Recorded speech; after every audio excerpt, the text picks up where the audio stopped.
If you're a non-resident of the state of Alabama, are you required to have a boater's license to drive a boat on Lake Martin? That's the question, and the short answer is yes, but there are tons of exceptions that I think are really interesting, and I thought I'd go over those today.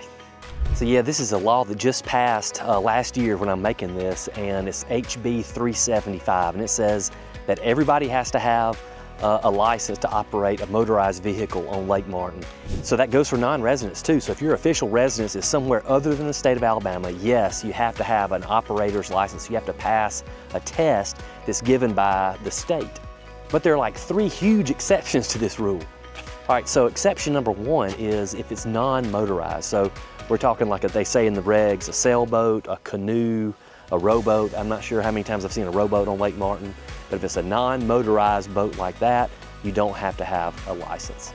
Exception number 2 kind of makes sense. Exception number 3 is really big, so hang on for that one. But exception number 2 is if you're test driving a boat.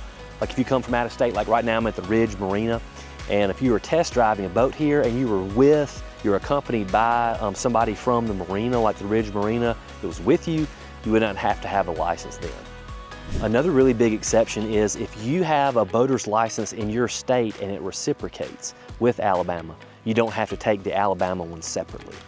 And here's the one that's super controversial, at least around Lake Martin, is if you're renting a boat, you don't have to have an Alabama's boater's license. So if you're from out of state and you come in and you rent a boat from like an official boat rental place, not from like Bobby Joe or your cousin or something like that, but like from an official boat rental business, you do not have to have a separate Alabama boater's license. And there's a bunch of rules and stipulations on that, like you have to have a copy of the contract on board, you have to be instructed by the company that you rent it from. There's rules on that, but the bottom line is, big picture, if you're renting a boat from an official spot, you do not have to have one.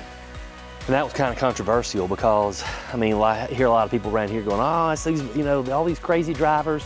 It's people from out of state that rent boats, they don't know what they're doing. Which is true. I mean, I'm on the water a lot and I see a lot of, you know, wacky rental boats doing a lot of wacky stuff, but I also see a lot of residents doing some pretty wacky stuff too on boat rental stuff, boat driving. So the key thing here is, especially, I don't know when you're watching this video, but please confirm what I'm saying. Like I said, I'm a real estate agent here. I'm not a law expert. And don't quote me to any Marine Patrol. If you're doing something stupid and get pulled over, don't quote me, because I'm just a real estate agent. So confirm what I'm telling you. But those are the rules, those big exceptions.